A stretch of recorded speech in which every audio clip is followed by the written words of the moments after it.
Deus é tão bom, né? Ele é tremendo, ele trabalha na nossa vida de uma forma que a gente não espera. E eu vou falar para vocês, quando o Espírito Santo, ele rege a nossa vida, tudo sai conforme a vontade do Pai. E o interessante é que o nosso Pai, ele sempre trabalha nas impossibilidades. E ele deixa as coisas possíveis para nós. E, e é estranho a gente falar assim, vamos deixar Deus tomar conta, vamos deixar tudo nas mãos de Deus.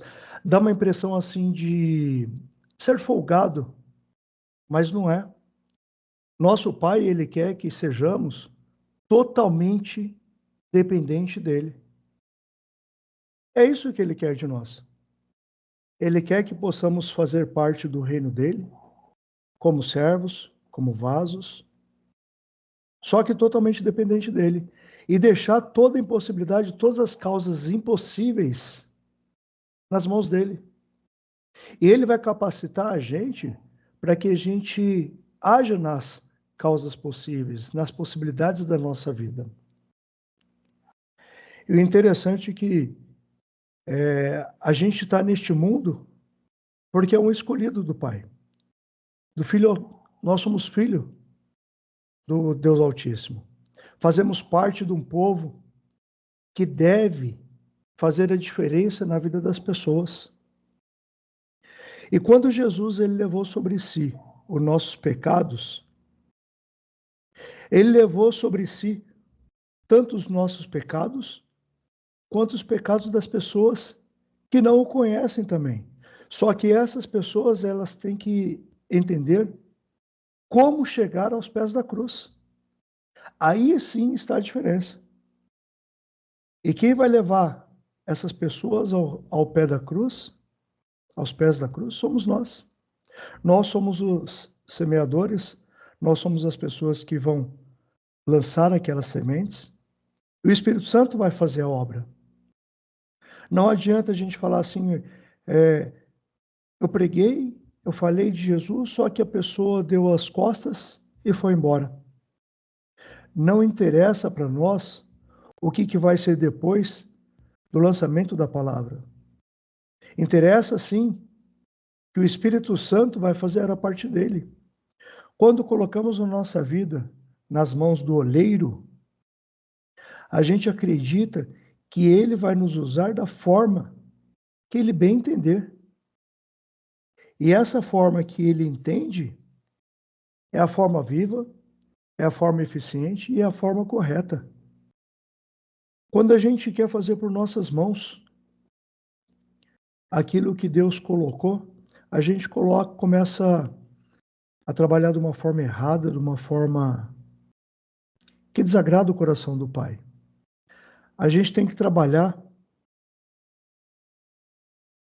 pelo propósito do que a gente foi chamado. Não adianta a gente inventar. A gente não pode inventar, a gente não pode criar coisas, porque a gente sabe muito bem que a gente faz planos, a gente começa a criar mapas, estratégias, só que a palavra certa vem sempre do Senhor. É Ele quem direciona a nossa vida, é Ele que faz o descrente vir a ser crente. Porque a gente entende muito bem que em 1 Coríntios, capítulo 2, verso 14, fala assim: mas o homem natural não aceita as verdades do Espírito de Deus. Elas lhe parecem loucuras, e ele não consegue entendê-las, pois apenas quem é espiritual consegue avaliar corretamente o que diz o Espírito. E para que diz o Espírito? Para que essas pessoas cheguem, como eu disse anteriormente, aos pés da cruz, você tem que mostrar às pessoas e tirar totalmente essa cegueira espiritual que está na frente deles. Você tem que fazer com que essas pessoas deixem de compreender as coisas erradas, deixem de tentar entender as coisas erradas e entendam o que é correto na vida deles. E você faz parte desse reino. E se você é o vaso nas mãos do oleiro, você vai entender muito bem o que eu estou falando. Porque a cegueira espiritual, ela faz com que as pessoas deixem de compreender a vida real com Cristo e aquelas coisas relacionadas a Ele. Muitas vezes a gente está num ambiente onde tem difamação, calúnia, murmúrio, xingamento, tudo contra nós. Você já deve ter ouvido aquelas frases assim: vai lá levar o dízimo para o pastor. Ah, não tenho tempo para isso. Na hora certa ele vai me chamar. Tem que largar alguns vícios ainda.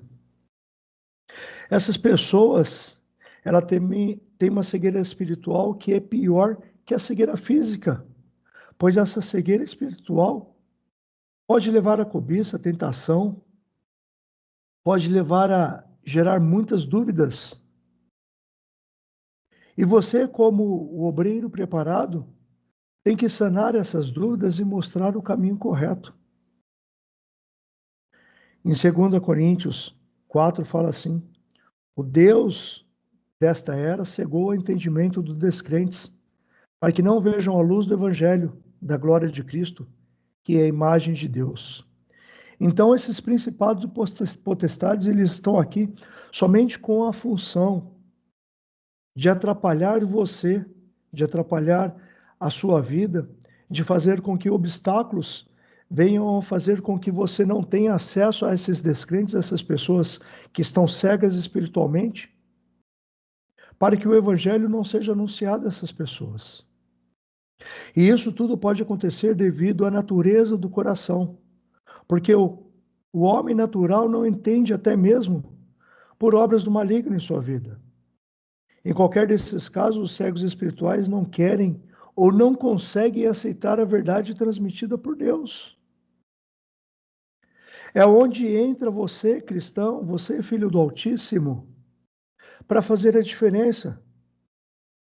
Porque você não pode estar no mesmo patamar, no mesmo meio. Porque, como Lucas diz, pode um cego guiar outro? Os dois não cairão num buraco? Então, quando a gente diz que você é a diferença dessa terra, você é o sal da terra, você é o semeador da palavra, você tem que fazer a diferença nesta terra, fazer com que as traves, aquelas nuvens que estão nos olhos dessas pessoas, possam cessar, possam cair, possam ser anuladas. A gente tem lido aqui sobre Efésios 6, e a gente acaba não compreendendo algumas coisas que, como Efésios 6 diz, a gente tem que fortalecer no Senhor, fortalecer no seu poder, a gente tem que ficar firmes contra cilados do diabo, e a gente tem que sempre estar ciente e lembrar que a nossa luta não são contra a carne ou o espírito, mas sim contra os poderes e autoridades, contra os dominadores deste mundo, contra as forças espirituais do mal na região celestiais, para que possam existir no dia mau e permanecer inabaláveis. A nossa função é essa, você é um exemplo de vida para essas pessoas. E esse exemplo de vida tem que ser totalmente direcionado pelo Pai. Esforcem-se para viver em paz com todos e para serem santos. Sem santidade ninguém verá o Senhor. Cuidem que ninguém se exclua da graça de Deus, que nenhuma raiz de amargura brote e cause perturbação, contaminando a muitos. Cuidado, não rejeite aquele que fala se o que se recusaram a ouvir. Aquele que os advertia na terra não escaparam. Quanto mais nós, se nos desviarmos daquele que nos adverte dos céus. Isso está em Hebreus 12. Satanás sempre tentará nos cegar, ao ponto de não chegarmos à excelência da vontade do Senhor. A função dele é essa, é fazer com que estejamos cegos para não poder anunciar a palavra do Senhor. Essa cegueira pode afetar até os que já experimentaram e aceitaram o amor de Jesus em sua vida, pois as suas armas são sutis e até sedutoras para tirar os nossos olhos do alvo. E qual que é o nosso alvo, a nossa herança? O que que tem planejado para nós? Qual é o nosso futuro? Muitas vezes a gente acha que aquele emprego caiu do céu, aquela coisa linda. Só que, dependendo do emprego, ele faz com que o seu tempo seja escasso perante o Senhor. E ele faz com que, Satanás faz com que esses obstáculos se tornem tão sutis, tão sorrateiros, que ele faz com que você chegue ao território dele para que você rebaixe. O inimigo das nossas almas, ele só foi criado para que seja derrotado. Satanás, ele não tem nada a perder. Ele não tem nada a ganhar, porque a derrota já é dele. Eu peço aos meus queridos que vocês foquem nas bênçãos e na palavra, e não no problema. Diga ao seu desafio que ele existe somente para que a glória do Senhor seja manifesta. O seu gigante foi criado somente para ser derrotado. Como eu disse anteriormente, nosso Deus é o Deus das causas impossíveis. E ele deixa que as causas possíveis esteja tudo na tua mão. Aquele que afirma que permanece nele deve andar como ele andou. Em 1 João diz isso. Então a gente deve andar como Cristo determinou, como Cristo andou. Ele escolheu você não porque você é forte, não porque você tem uma eloquência, não porque você sabe de cor e salteado a palavra. Ele escolheu você porque ele sabe que vai capacitá-lo na hora correta. Ele escolheu você porque ele sabe que você vai ser um vaso e vai agir conforme a determinação do Pai, e você vai colocar a sua vida nas mãos do oleiro. A capacidade vem dele. Agora é a hora de você determinar na tua vida quem você é para o reino. Livre-se de toda amargura, indignação e ira, gritaria, calúnia, bem como de toda maldade. Efésios é bem explícito quanto a isso. Você deve ser um crente firmado na rocha. Você deve ser um crente que renuncia às coisas erradas deste mundo, para que as coisas que devem ter valor sejam manifestas na graça do Pai. É isso que ele quer de você.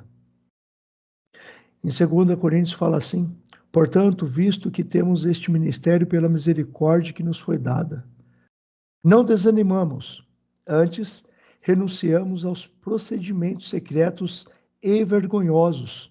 Não usamos de engano nem torcemos a palavra de Deus. Pelo contrário, mediante a clara exposição da verdade, recomendamo-nos à consciência de todos diante de Deus. Então, quando a gente acha que está em segredo, quando a gente acha que está escondido do Pai, a gente só acha porque a gente está às claras. Não adianta a gente falar, eu vou me esconder aqui, eu vou me esconder ali, porque o Senhor Deus, ele vai ver onde você está e como você está. Não há segredo perante o Rei, não há segredo perante o nosso Deus. Tudo que está encoberto será descoberto na tua vida.